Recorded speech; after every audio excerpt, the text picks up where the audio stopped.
Hello and welcome to this week's What If.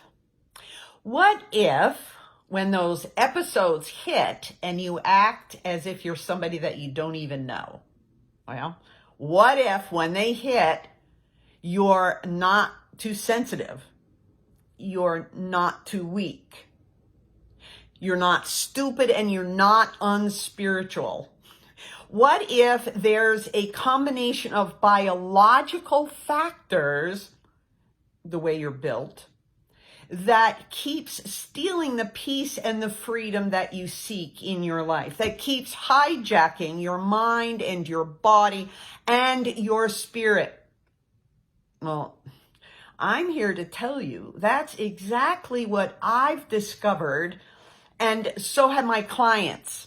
Actually, one woman told me after 3 months of working together that she reconnected with her emotions, her feelings. She wasn't able to feel anything before that. And another woman, she reclaimed her joy. That's her report. So let me share the heart of those transforming truths with you. And speaking of truth, my first confession is, this is not my usual Thursday Facebook Live. Actually, I'm attending the 32nd annual Boston International Trauma Conference. And it flows out of the work of Bessel van der Kolk. He is an international trauma research and author expert. As a matter of fact, he wrote the book titled The Body Keeps the Score. And the conference is actually related to the what if that I'm sharing today. But let me just say, first of all, when you hear the word trauma, don't let that carry you away. It doesn't necessarily mean a massive event or dramatic trial, but it can also refer to the response that we have to a life struggle that may not seem like such a big deal to somebody else, but it indeed comes in and overwhelms us. I just want to make it clear and hope to relieve you, because van der Kolk makes a comment on page 3 of his book that actually shook my world the first time I read it. This is what he says: that the behaviors that result from trauma, remember, it doesn't necessarily mean the size of an event, but it includes really our response to an event or season of events and struggles, right? But they are, this is what he says, they are not the result of moral failings or signs of a lack of willpower or bad character. They are actually caused by the changes in the brain. Yeah, that's van der Kolk's conclusion after spending his career studying trauma. Now, the conference that I'm attending actually is addressing the mind-body integration that's necessary for the healing journey. Now, I like to use the word recovery, the recovery journey. But my responses today are coming right out of that first 3-hour session from lab bench to bedside. And it includes the research and innovative approaches to recover the processor, our brain. That's the mind-body connection. To recover that processor's connection with the body, which is where emotions reside and are stored.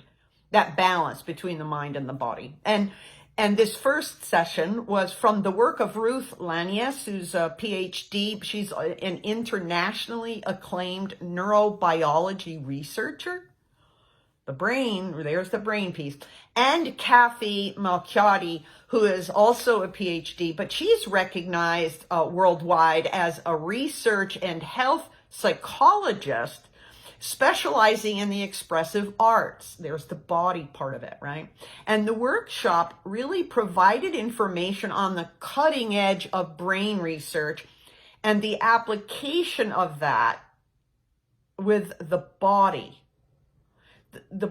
and the mind in order to step out of the trap of stress and overwhelm that the world contains, that we're surrounded by, in order to come out of that trap and to live in peace and freedom. So let me carry on of what I gained from that workshop yesterday. Oh, if you don't know me, I'm Sandra Allen Lovelace, and I coach women who are ready to be whole, secure, and free. And I use my transformation framework. It's a combination of experience and education and expertise that I've gained over more than 50 years.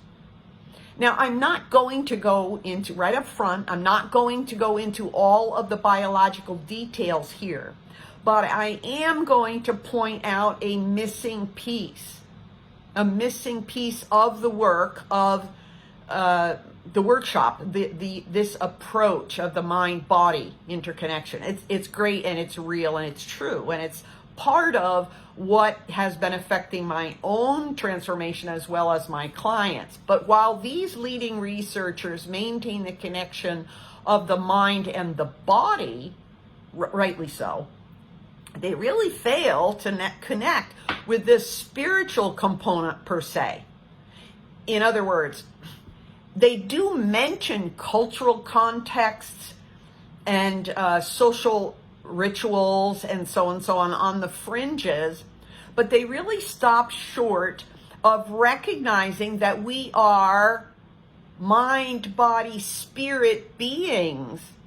And that missing component is significant in two ways, in two important ways. First of all, by sidestepping the spiritual aspects of our lives, these two-part recovery proponents is what I'll call them, two-part recovery proponents, is that they prevent the individual from seeking true wholeness. As sure as what's called the top-down talk therapy, what we're really familiar with in terms of counseling, how we might describe counseling, that top-down therapy, that does prevent the body's store of unresolved emotions from being fully released and processed. That is true with the top-down approach, which the two-part recovery people say that, and they're right. But also the bottom-up expressive approach, which I agree with and support wholeheartedly, but that leaves out the spirit's dilemma. It leaves that spiritual struggle, confusion, untouched. We're disconnected from that. That continues. That's really serious. Okay? But also, number two, by maintaining the focus on those two aspects of recovery, the researchers as well as the practitioners limit the individual's motivation, the resources, and also the ultimate peace and freedom that we seek. They limit it to measurable data and scientific predictability. The acknowledgement of an open system, a world that includes forces outside, beyond ourselves, actually infuses inspiration and support and benefits immeasurable to that quest, to our quest for peace and freedom. Now, for the Christian, what this means is that since God, who exists, created our bodies to be healthy, we do well to understand how the stress of the world disrupts his design, and how to short circuit those attacks, that pressure. Also, since we live in an imperfect fallen world, we function best when we understand who God is and where we stand in relationship with him. Also, since God created us with a purpose, we will be able to enjoy peace and freedom most fully when we walk in, when we recover our Ephesians 2:10 design and purpose. Now look, if you can relate to, if you're encouraged by this information, let me please ask you to like this little video, to comment there, and to share this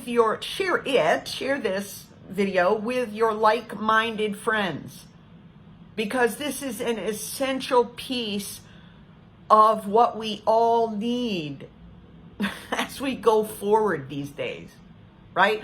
Do you want more? Do you want more of this truth of the mind, body, spirit connection, the reclaiming of a balance there in order to recover and enjoy?